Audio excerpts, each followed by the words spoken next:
લોકસભાની ચૂંટણીને ભલે હજુ 5 મહિનાનો સમય બાકી હોય, પરંતુ રાજનેતાઓની સાથે જ લોકોમાં પણ ચૂંટણીનો માહોલ જામવા લાગ્યો છે।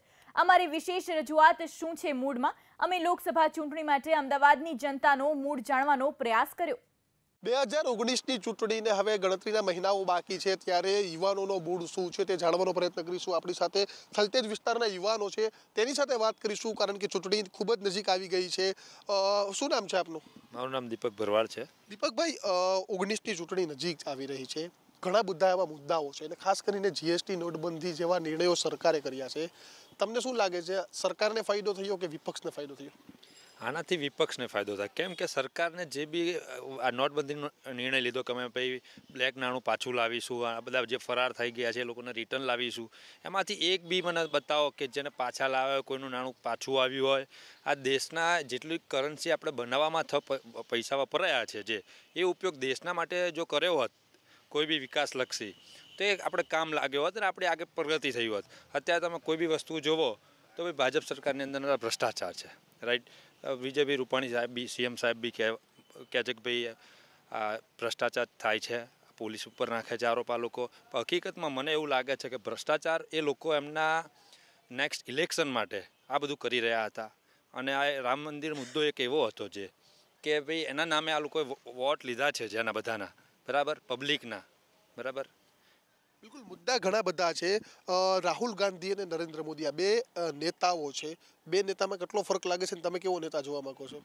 આપણે તો એ જ નેતા જોવા માંગીએ છીએ જો અત્યારે હાલમાં તો ભાજપની સરકાર ચાલી રહી છે, અને આપણે બધા જોઈ જ રહ્યા છીએ કે જે એસઆરપીના લોકો છે, જે જવાનો છે, અત્યારે આ નેતાઓનો પગાર વધારો ચાલુ કર્યો, એને કરતાં સૈનિકોનો પગાર વધારો। એસઆરપીમાં અત્યારે મેઘાણીનગરમાં હાલ કેમ્પ છે એસઆરપીનો, તો અહીંયા જો એમને ખાવાના પણ ઠેકાણા નથી, અને અત્યારે હાલમાં નળિયાવાળા મકાનોમાં રહી રહ્યા છે। તો એની કરતાં સરકારને એ જ નોંધ લો કે સૈનિકોનો પગાર વધારો અને એસઆરપીઓ લોકોની રહેવાની સગવડનો એવો કંઈક નિર્ણય કરો। બિલકુલ, તેવો નિર્ણય કરવામાં આવે। રામ મંદિરનો મુદ્દો દર વખતે ઇલેક્શન સમય આવી જાય છે, આ વખતે પણ લગભગ આવી ગયો છે।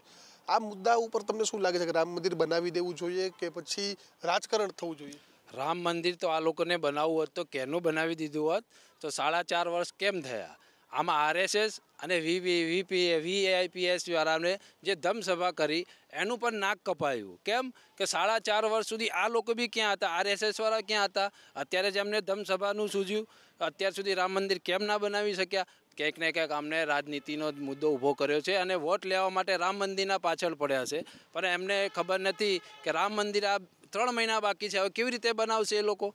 મોદીજી એમ કહે છે કે હવે અધ્યાદેશ નહીં આવી શકીએ જ્યાં સુધી સુપ્રીમ કોર્ટનો ચુકાદો નહીં આવે ત્યાં સુધી। તો આમાં ક્યાંક ને ક્યાંક રાજનીતિ છે પૂરેપૂરી, અને વોટ લેવા માટેની રાજનીતિ છે રામ મંદિર પર, પણ એમને ખબર નથી કે આ ઇન્ડિયાની જનતા રામ મંદિરનો મુદ્દો બહુ જ મોટો રહેશે। તમે કેવી સરકાર જોવા માગશો 2019 પછી?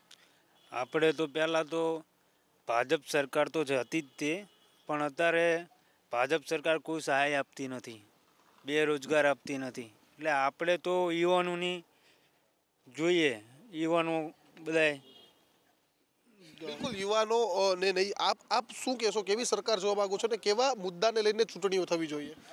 જો હું તો એવું માગું છું કે યુવાનોની સરકાર જોઈએ, સરકારને હરેક પોઈન્ટ પર હાલવું પડે, કેમ કે ખેડૂતો છે, ગરીબી છે, નાના છોકરાઓ જે રખડી ફૂટપાથ પર બેસી છે, તેમની માટે કોઈ સહાય પણ નહીં કર્યો। જેમ કે આધાર કાર્ડ છે, પાન કાર્ડ છે, આ બધું કઢાવવા માટે જે લાઇનમાં ખડા રહે એની માટે ડાયરેક્ટ મળી જતું હોય, રાશન કાર્ડ જે નથી મળતું, આવા હરેક મુદ્દાઓમાં છે। હું તો એટલું માનું કે યુવાનોની જે સરકાર થાય એની મારે લખવું। મોદી સરકાર આવ્યા પછી દેશમાં રોજગારીની તકો વધી છે, લાગે છે આપને? હા, રોજગારની તક વધી નથી, ઘટી છે। હકીકતમાં જોવા જઈએ તો પહેલાં 5,000માં ઘર ચાલતું, 8,000 રૂપિયામાં। આજે એ જ વસ્તુ તમે જોઈ શકો છો, શાકભાજીથી લઈ લો, અનાજ તમે લઈ લો, કેટલું મોંઘવારી થઈ ગઈ છે। પેટ્રોલ એ લોકો એવું કહેતા હતા કે ભાઈ અમે આવી સત્તામાં આવીશું તો એને ઓછું કરીશું। આ બધું જે મોંઘવારી થઈ જાય છે અત્યારે એ લોકો 5,000માં નોકરી કરવા તૈયાર છે, કેમ કે બેરોજગાર છે। જે ભણેલા ગ્રેજ્યુએશન થયેલા છોકરાઓ છે, છોકરીઓ છે, બધા 5,000, 7,000 રૂપિયામાં એ લોકો 8, 10 કલાક નોકરી કરવા માટે મજબૂર થયા છે એવું લાગી રહ્યું છે। અને તમે બી જોઈ શકો મોંઘવારી કેટલી વધી છે એમ, રાઈટ। તમારા વિસ્તારના સાંસદે કામ કર્યા છે તમારા વિસ્તાર માટે? જોવા જઈએ તો સાંસદનું કંઈ કામ થયું જ નથી હજુ. તમે જોવા ગામડામાં આવો તો ખબર પડે. આ તો ખાલી ઓન પેપર બતાવી દે છે કે કામ થયું છે, બાકી કૌભાંડ તો ઘણા બધા છે. એ બહાર પાડવા જોઈએ. એ જનતાને હું અપીલ કરું છું અને હું પણ એની ટ્રાય કરીશ. અને મને ખબર છે કેટલા કૌભાંડ છે, પણ આપણે જાહેર કરીશું જ્યારે એનો ટાઈમ આવશે ત્યારે. બાકી હવે કામ તો થયા નથી.